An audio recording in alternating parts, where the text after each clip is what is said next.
Hello students, after a long gap previous videos में हम class 12 के लेक्चर्स की बात कर रहे थे। आज हम क्लास 10th के लिए कुछ लेके आए हैं। ठीक है, लाइफ प्रोसेस वाला जो पार्ट है, जो चैप्टर है बायोलॉजी क्लास 10th का, वो हम लोग अपने प्रीवियस वीडियो में कम्प्लीटली कवर कर चुके हैं।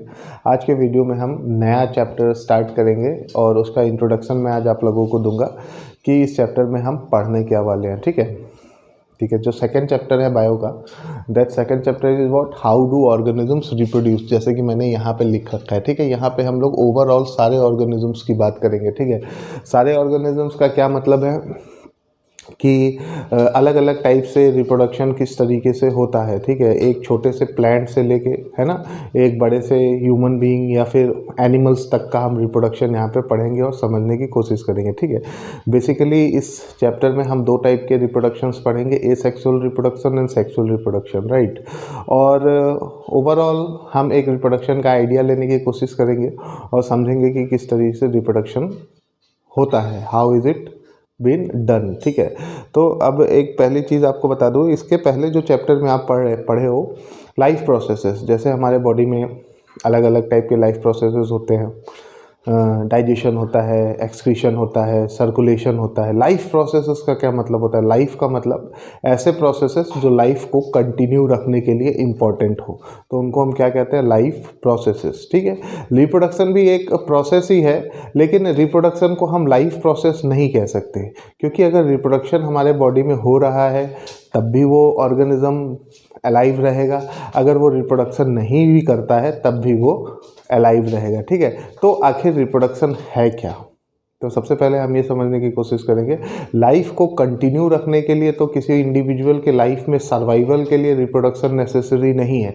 तो रिप्रोडक्शन क्यों नेसेसरी है? How is that reproduction is necessary. ठीक है, तो रिप्रोडक्शन नेसेसरी होने का रीज़न ये है कि अगर हमको अर्थ में लिविंग ऑर्गेनिज्म की अलग अलग स्पीसीज़ दिखती है, ठीक है, एक छोटे से चींटी से लेके एक बड़े से हाथी तक, सब अलग अलग स्पीसीज़ हैं, अलग अलग जीनस में आते हैं।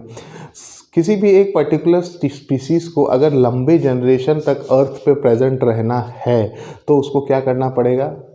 रिप्रोडक्शन करना पड़ेगा। ठीक है, तो यहाँ पे हम रिप्रोडक्शन की नीड क्या है, what is the need of reproduction, what is reproduction and it's need. तो अगर किसी भी एक पर्टिकुलर स्पीसीज़ को, किसी भी एक फ्लावर के पर्टिकुलर स्पीसीज़ को, या ग्रास के पर्टिकुलर स्पीसीज़ को, या फिर बैक्टीरिया, माइक्रो ऑर्गेनिज्म, वायरस, कोई भी किसी भी तरीका छोटे से छोटा सिंगल सेल्ड स्पीसीज़ भी है, अगर उसको अपने जैसे ही आगे जनरेशन्स में कंटिन्यू करना है, नई जनरेशन्स अगर उसे बनानी है तो उसे क्या करना पड़ेगा? रिप्रोडक्शन करना पड़ेगा। ठीक है, तो हम ये कंक्लूड कर सकते हैं कि रिप्रोडक्शन है क्या? Reproduction is a process by which species create their new young ones. ठीक है, कोई भी ऑर्गेनिज्म क्या क्रिएट करता है? रिप्रोडक्शन के थ्रू। रिप्रोडक्शन का रिजल्ट हमको क्या मिलता है? We get young once.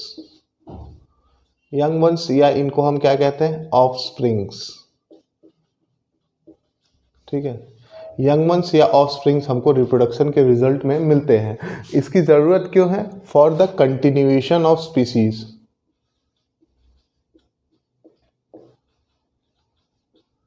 Continuation of species. कोई एक स्पीसीज़ अगर अर्थ पे आज अवेलेबल है तो ये स्पीसीज़ आने वाले टाइम में भी अवेलेबल रहे। तो अगर इस चीज़ को हमें इंश्योर करना है तो हमें क्या करना पड़ेगा? रिप्रोडक्शन करते रहना पड़ेगा, राइट। अब नेक्स्ट क्वेश्चन पे आते हैं, what are the types of reproduction. ठीक है, टाइप्स ऑफ रिप्रोडक्शन कितने टाइप के होंगे? बेसिकली हम इस चैप्टर में दो टाइप के रिप्रोडक्शन डिस्कस करने वाले हैं,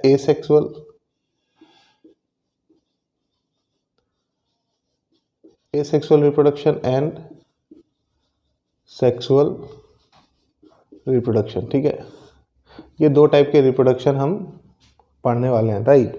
तो अब सबसे पहले आते हैं कि दो टाइप्स क्या होते हैं, what are this two types. ठीक है, दो अलग अलग मेथड्स हैं, दो अलग अलग तरीका है जिससे हमें नए इंडिविजुअल्स देखने को मिलेंगे। ठीक है, एसेक्सुअल और सेक्सुअल का बेसिक डिफरेंस क्या है?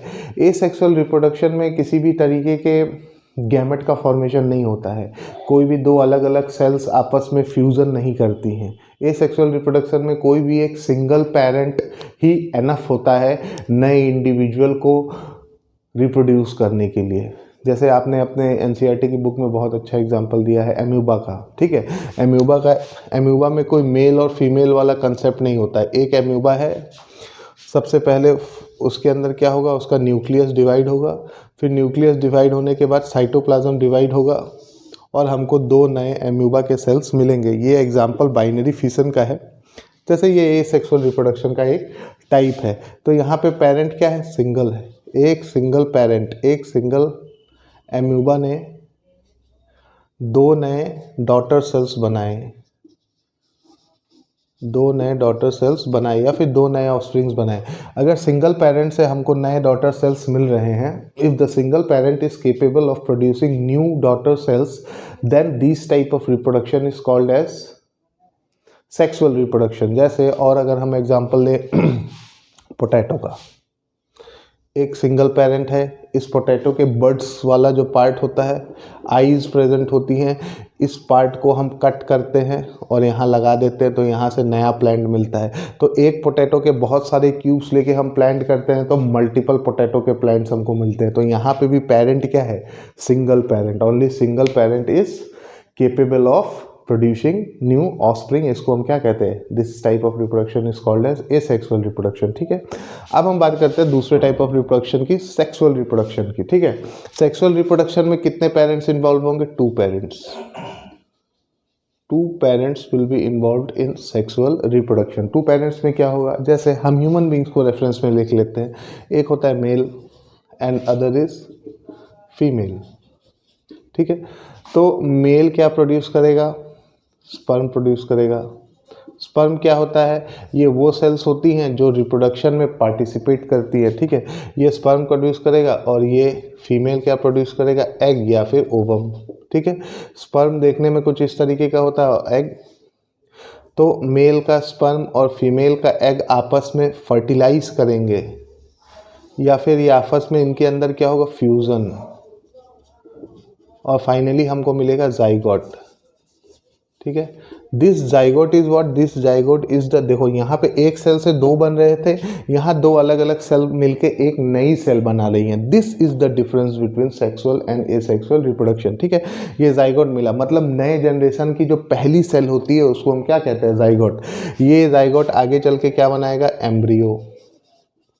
मतलब कोई भी इंडिविजुअल आगे चल के जब ग्रो करता है तो उसको हम क्या करते हैं, जब उसके अंदर सेल डिविजन्स मल्टीपल हो जाती हैं तो हम उसको कहते हैं zygote. Single parent, new offsprings, different parents, 1 offspring, ठीक है।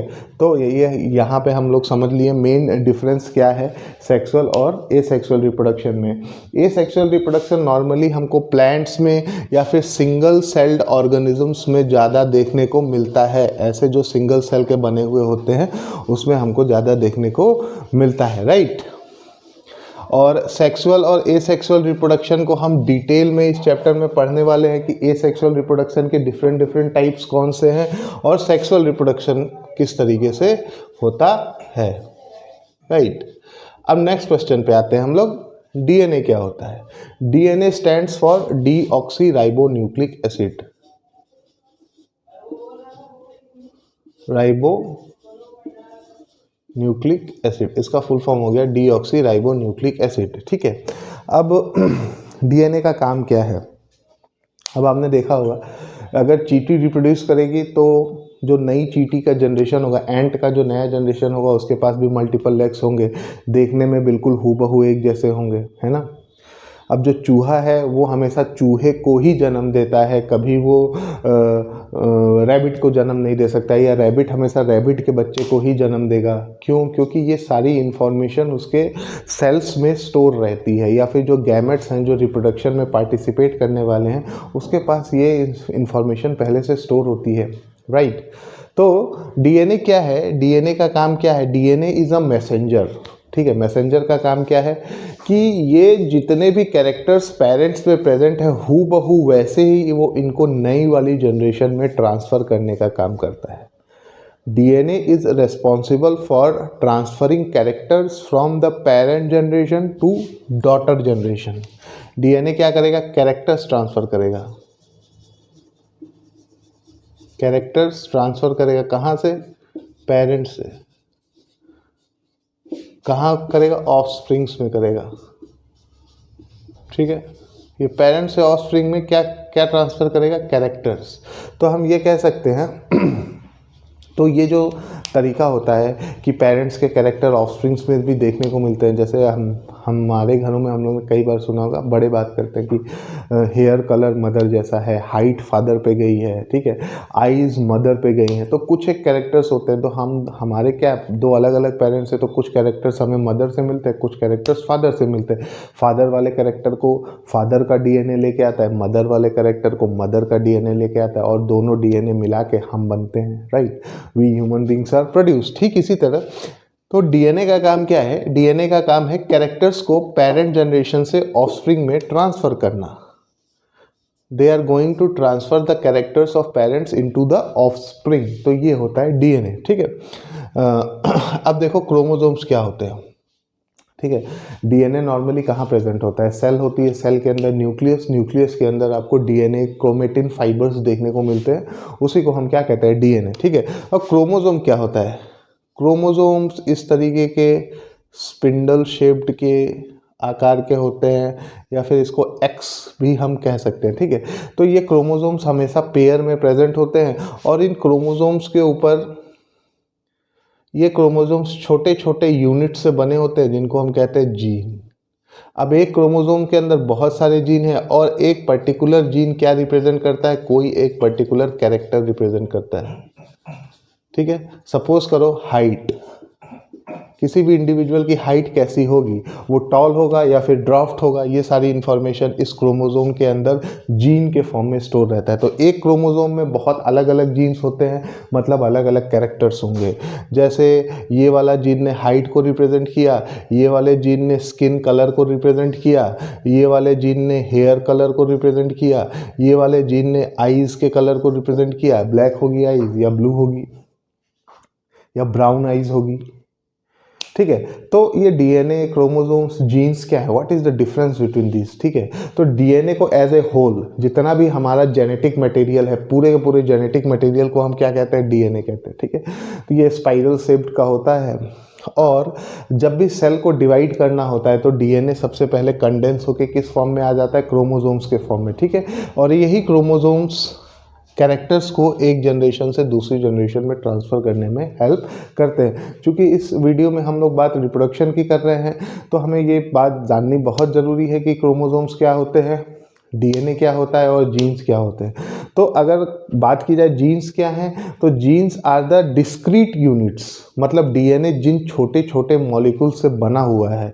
जैसे हमारे घर की वॉल छोटे छोटे ईंटों से बनी होती है, तो अगर वॉल समझ लो डीएनए है, तो उसकी छोटी छोटी ईंटें क्या है? जीन्स हैं। Genes represent a particular character and these characters are transferred by the genes। तो हम ये कंक्लूड कर सकते हैं इतना समझने के बाद कि जीन क्या है? Gene is the genetic material. Genetic material, gene is the genetic material. Genetic material का मतलब क्या? ये वो प्रोडक्ट है या फिर ये वो चीज़ है हमारे सेल के अंदर जो कैरेक्टर्स की इंफॉर्मेशन पेरेंट से डॉटर जनरेशन में या फिर ऑफस्प्रिंग में ट्रांसफ़र करती है, राइट, ठीक है। तो नेक्स्ट वीडियो से हम टाइप्स ऑफ रिप्रोडक्शन में एसेक्सुअल रिप्रोडक्शन पढ़ना स्टार्ट करेंगे। एसेक्सुअल रिप्रोडक्शन के कितने टाइप्स हैं विथ एग्जाम्पल्स। Thank you.